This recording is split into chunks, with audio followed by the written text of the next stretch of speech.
We're delighted to have Cody be new chief and brings lots of experience, that real emphasis on community policing. That's something I really appreciate, something really important to me. Cody gives his whole heart. We're lucky to have him.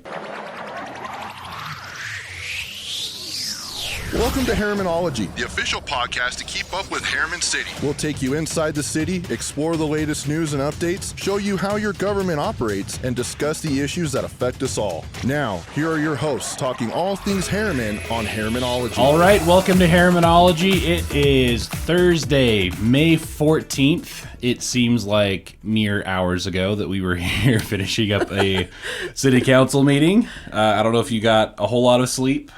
We were doing this at like 8 in the morning, by the way, so this is the first thing we're doing today. Yeah, we were out a little late last night, but we got a lot of good things done, so Yes. It was good. A very busy meeting, a lot to go over, especially since last week's podcast was with Dee on our rodeo committee. So we talked exclusively rodeo, so we'll do a little bit of catch up here too on not only the city council meeting, but some other topics. I'm John LaFollette, communications manager for Herriman City, joined this morning by City Councilmember Terrah Anderson. How are you?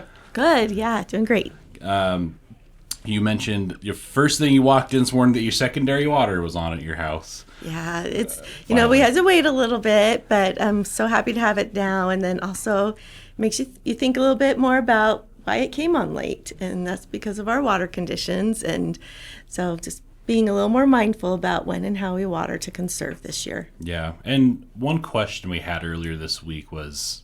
it was more of a statement and an accusation.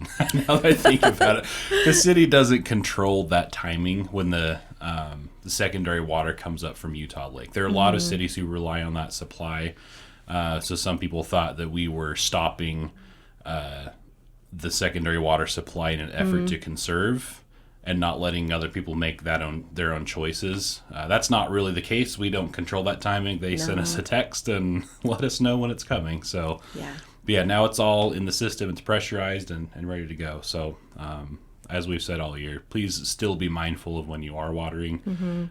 Maybe we'll talk about this next. In our work meeting last night, there was an item to talk about the statewide drought conditions and our regional drought conditions. And our public works director kind of painted a picture of just like where we are. And, our storage right now is good. It's kind of normal for this time of year. And when I say storage, I mean reservoirs. Right. But the snowpack that normally melts into those reservoirs and fills them up throughout the year was terrible this year. So anything we're using this year is going to be from reservoir storage, and it's not really going to replenish much. So just be mindful of that. Yeah, I think that's what it is. Be aware. It's a unique year. We'll just roll with it and do our best to conserve. Yeah.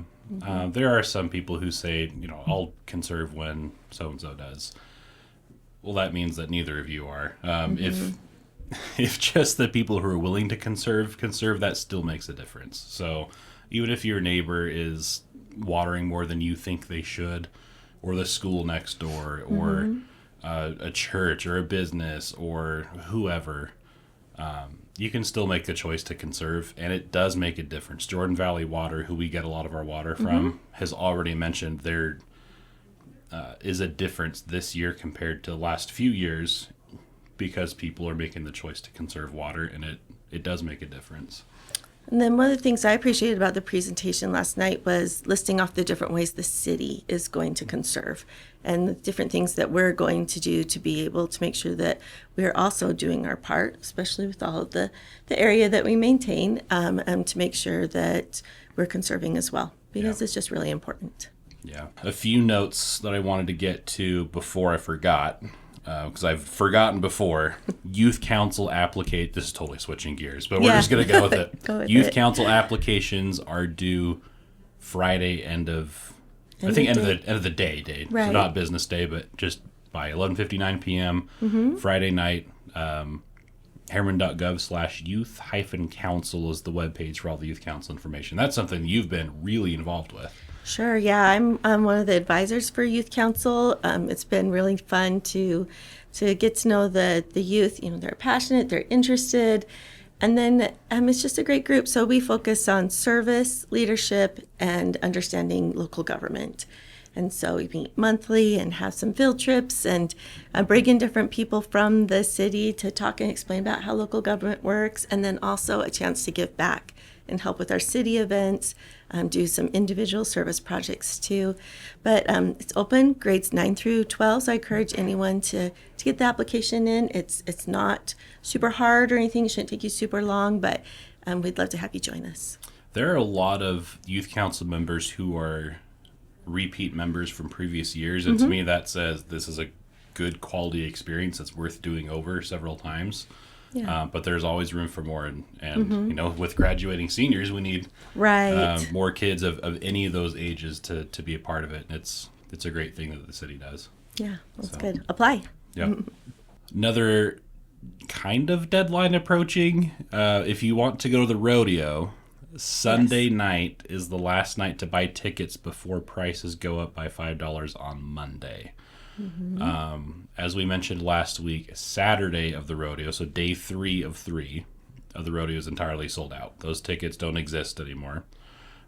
Tuesday, sorry, it's early. Thursday, which is day 1 of the rodeo, and Friday, day 2 of the rodeo, both have tickets left. For now. For now. Right? And we said this last week with D, when organizations say, oh, tickets are going fast, they usually are lying to you, but we're not. They are actually indeed going fast. So if you want to get tickets, especially before the price increases, that's this Sunday night. So today's the 14th, so I'm going to do 15th, 16th, so May 17th, I think. Sounds good to me. Look at your calendar. Sunday night, the prices go up on Monday, and it's really close, and it's going to be a great time. So excited to go again. You know, it's fun to go every year.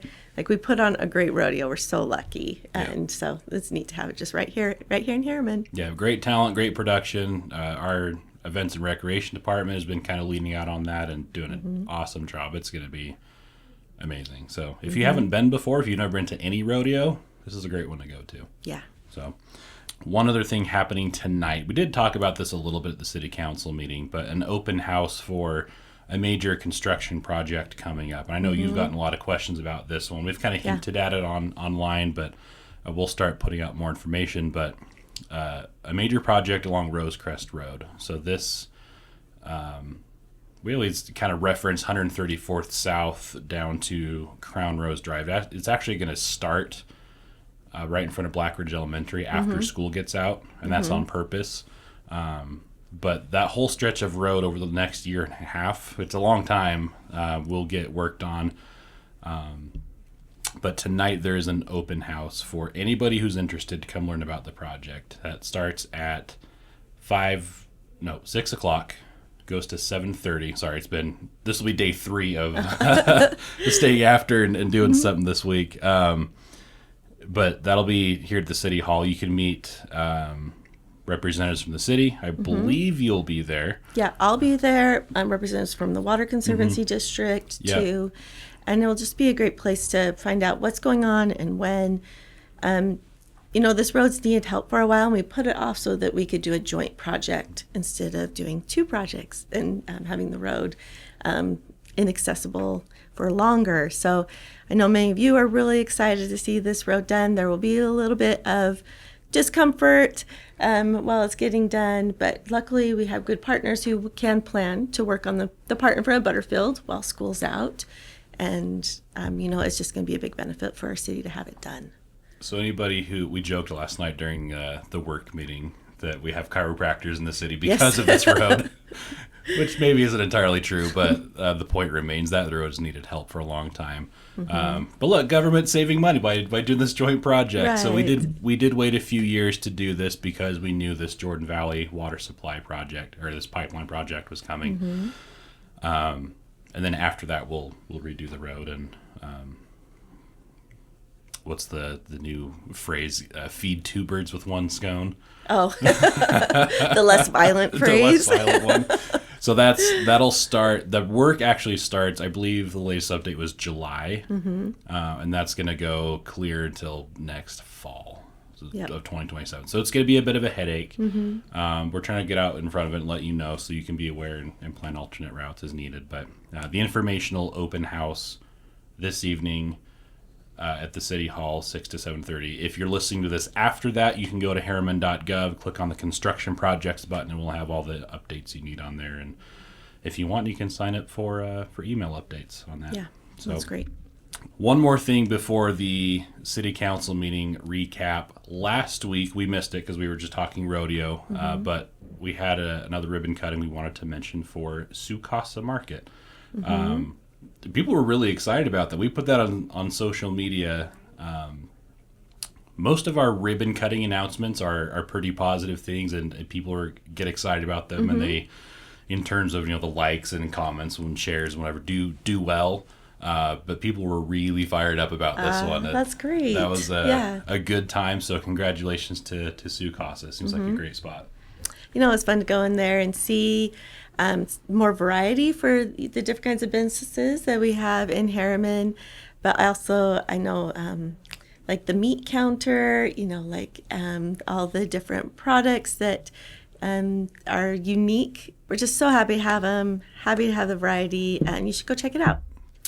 People are raving about their customer service and their meat. Yes. So I haven't tried it yet, but based on all that, I feel like we're going to need to. So that is on, or just off Herriman Boulevard, just west of Rosecrest Road / 5600 West, if I remember right. But you'll see it. You'll see the 7-Eleven just off the road is kind of behind that, next to Galaxy of Games and Herriman Carnitas, and you'll see it back there, the big Casa Market sign. So nice to see that area fill in. Yeah, so congratulations to them. Now a few things from the city council meeting last night. We're not going in chronological order, but we finalized, I guess, the appointment of our new police chief. We'll announce this across all platforms today, but I guess the podcast is going to be first, depending when this gets posted. Sure. But Cody Stromberg, who has been serving most recently as the interim chief for several years. He's been the deputy chief after the public process that we've talked about a little bit here on the podcast, pulling off the interim tag and making him the new chief of police. Yeah, we're delighted to have Cody be new chief, and brings lots of experience, brings that real emphasis on community policing and maintaining that in our community. Like, that's something I really appreciate, something really important to me. Cody gives his whole heart, and we're lucky to have him. And so it'll be great to have the official swearing in at the city council meeting in 2 weeks, but also nice to be able to keep moving forward. It was, we did have great applicants. It was nice to meet them, nice to see their interest, and then also nice to be able to have Cody be our new chief too. Yeah. So, like I said, more on that. You'll see it in the newsletter, on our social media, on our website, and everywhere. It's a big deal. That's a very, very key position that makes a big difference across the whole community. So congratulations to Cody. Congratulations to us for being able to have Cody. Yes. And like you said, thanks to the other applicants too. There was that community open house where we can go meet a few of them. And the other two who were there were just outstanding. So, in fact, I know one of them is actually a listener of this podcast. Oh, so really? that was kind of fun. Thanks to them. And yeah, now we can move on to the next chapter. That's great. Yeah. So, we're so lucky. Last night, the city council approved the tentative budget, which is not a final approval of the budget. We have a weird, long process of budgeting in government.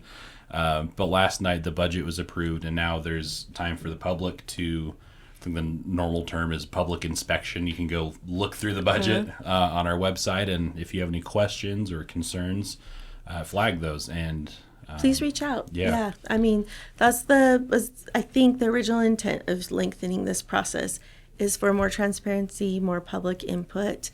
We welcome it and would love to go through it. So it's there, and that it's the public's money, it's taxpayer money. I really believe in our city staff, and that we do the maximum we can with like a finite amount of resources.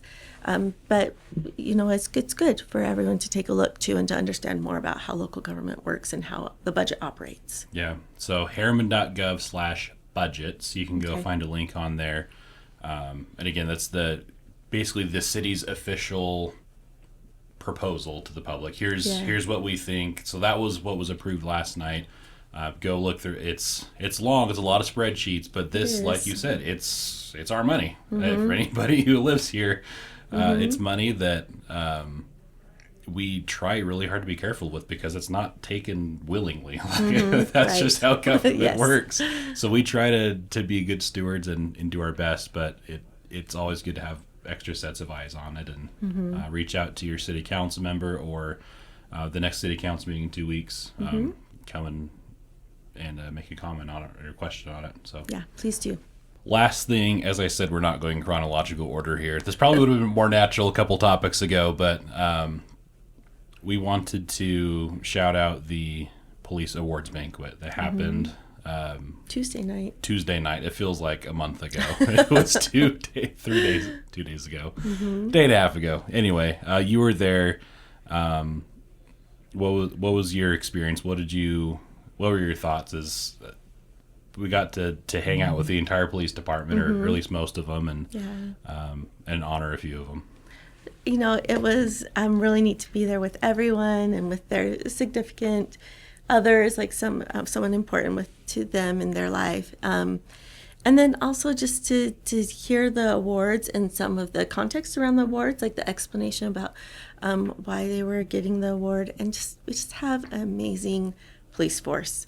And like people are just really dedicated, and you know, you would hope that there would never be any problems and no one would have to do anything, but there are, and like they really serve our community.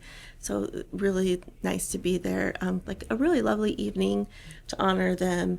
You know, one night's not enough, but like we want to do that and let them know like how important they are to our city and how much we value their service. Yeah, they do amazing work, and it's from my own perspective, it can kind of be easy to forget what they do because, to me, in a lot of ways, they're coworkers, and if they come up here needing something, or they go CIT, or they are just walking through, we just chat, and they're just people. But I've also, in my role, been assigned to help with some emergency situations, and I've seen some of the things happen that some of them received awards for, and yeah, they're well deserved. They really put their own safety second, and put serving the community, serving others first, and they really have to put themselves in dangerous situations, and a lot of it goes unseen. And I'm glad that they are able to get recognized. This is something that we're going to try to do every couple of years. It's been a little while since we've had one, but we really have some outstanding officers. So it was, as you said, great to see them be recognized and get to dress up, I guess, for an evening, have a dinner, hang out with everybody, and see the people behind them, and just take a minute to relax and celebrate. So that was pretty cool. Yeah, it was a great evening. So I'm okay. so grateful for them. Well, that gets to the end of our bullet list, and Great. you have to go to the next thing. So. Yeah, we got the next thing, but you know, fun to come back and like reflect a little bit and chat about what's happening in our city. So Yeah. Thank you, Councilmember Anderson, for taking some time this morning. Yep. Thank you for listening and watching. If you have any questions, as always, email communications@herriman.gov, and we will be happy to answer them in the next podcast. But for now, have a nice day, nice weekend, and we'll catch you next time.